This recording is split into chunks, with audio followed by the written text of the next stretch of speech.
Just want to let you lot know that if you're watching this clip on the Fozcast YouTube channel, the full episode is now available to watch exclusively on Spotify, and it's free. Come on.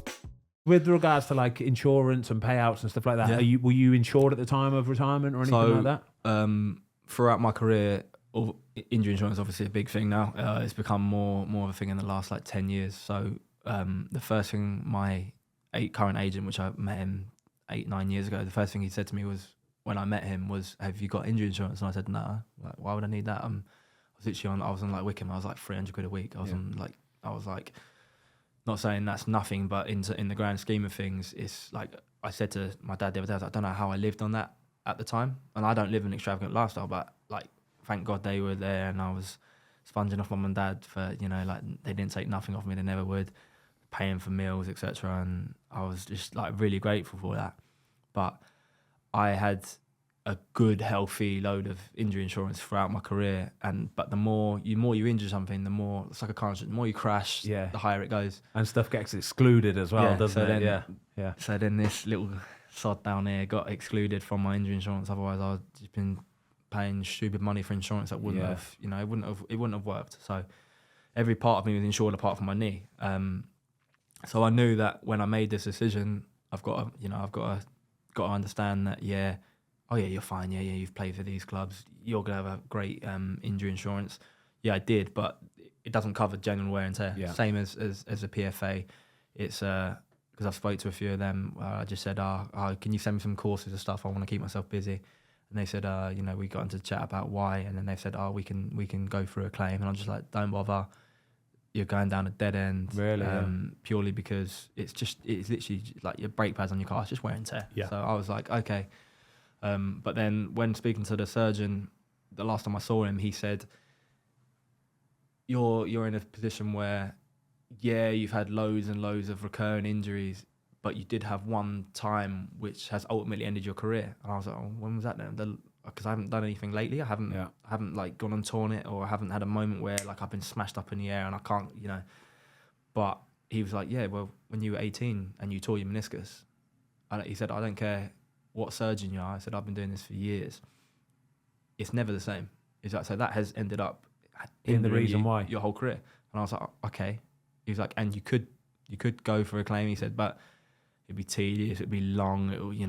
They'll be asking, you'll be literally going on for years. And I was just like, well, I've not got that in my head at all. I haven't had it in there, so let's just keep that aside, because I don't want to go through all that again. I don't want to be going like reliving all these memories of tearing my meniscus for fun, because I've done so many of it, and you just remember the bad times with that. And I want to remember football for the good times. So I had injury insurance. I had good injury insurance. I've got, good health insurance. But like I said, this particular injury isn't one where you can go and claim on. Yeah, sure. Yeah, that's not going to cover it. It's quite expensive, footballers' injury insurance. The whack, yeah. It's I think I stopped mine at about 35, 36, 35 probably. I think when I signed for Watford for the second time, but I think I was paying about 10 grand a year. 10 grand a year on injury insurance. I'll kill you. Yeah, a lot more. Yeah, mate. So when I signed that, Swansea paid it for us. So they paid they paid a big lump a year. And then, because my agents have always been big on that, like, it's a big thing. Yeah. So they'll have written that into the contract when you're signing. And then we went to Fulham, and Fulham were like, we don't do it that way. We don't pay for injury insurance. And I was like, that's fine. So then, obviously, you just put it in my wages instead. So I was like, you top me up. But with my knee, I think it was the first 2 seasons I was at Fulham, I was paying like just under $5 grand a month. A month? Wow. Jeez. Because do a quick maths, go on, 60 grand a year. 60 grand a year. Because of the history of my knee. Wow. It was a needs must, because I was like, well. So to cover your knee, just in case if it was that would end my career, you'd have to pay that. Yeah. So wow. I don't remember what the payout. It was obviously, you can imagine, a stupid payout.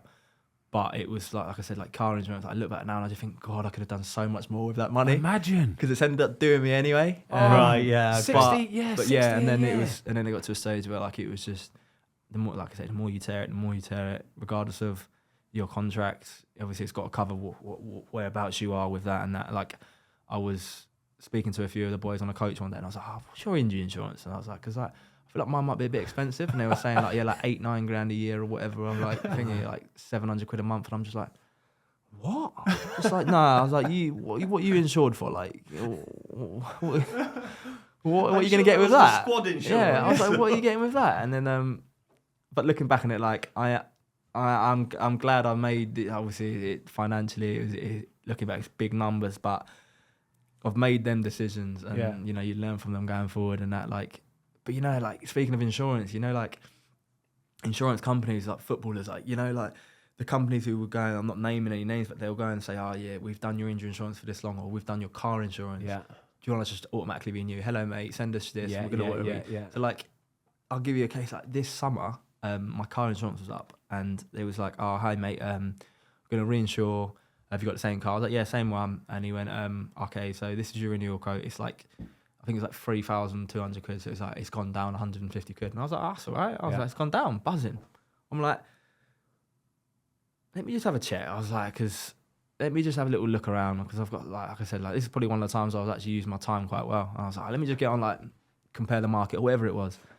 Mate, the most I was finding it for was like $2,500. And I was like, what's going on? I'm filling it all in correctly. Like, these are all my no claims. I've got no points. I'm saying I'm a professional footballer, not a professional athlete. This, that, and the other. This is where my car's kept. I'm not saying it's kept in like a vault or whatever, because it's not. And then I'm just like, 1,200 quid, I think it cost me. So then he texted me and he was just like, hello, mate, do you want to renew? And I was just text back and I was like, hello, mate, missus has done it all sorted. Because I didn't want to say, nah, mate, I found it to you. I was like, let me just deflect it onto Beth. Mrs. can deal with that. Hey, that sounds familiar, Ben. Yeah. I was just like, oh yeah, I don't want to let people down. So I was like, oh, Beth, and thinking like he's going to message Beth. He hasn't got a number. He's not. He's like, yeah, sweet, man, no worries. And I was just like, easy. Is that it? And then I stupidly started to think, I've been with like this insurance guy for like the last 8 years. Yeah. And I'm like, couple grand more every year. I was like, I don't even want to know. I was like, but these are like when you're playing, probably you probably go, you think all right, you just let it auto renew. Yeah, and then, you do, because you think, that's no hassle. Yeah, but then when that paycheck isn't coming in every month, I mean, like, you're a bit like it, aren't you, Ben? Since you've retired, you're kind of going, don't get me wrong, we do all right as a business, but you've definitely tightened up your belt, haven't you? And gone, well, we're not doing that anymore, and we're not doing that anymore. Do you know what it is? It's just, it's not nice when people don't put money in your account every month. Tell me about it, man. I don't enjoy it, It's not fun, is it? It's not fair. Like you put it in everyone else's account. No, I'm just putting their money in everybody else's account every month. I don't even pay myself at the minute. One thing that actually interesting, talk about car insurance. Talk about young footballers, right? There's a couple lads I know who still know some lads at Man United and stuff like that, and there's some of those young Man United lads who have got big bad boy Range Rovers, SVRs and stuff like that, like proper cars and stuff. They're paying like 15-20 grand a year on car insurance. 15-20 grand a year on car insurance, and they're driving around in 150 grand car as well. Well, that's what it is when you're 21 years old, isn't it? Thanks everybody for watching. We hope you enjoyed this clip of the Fozcast. If you would like to watch the full episode, it is now available exclusively on Spotify for free.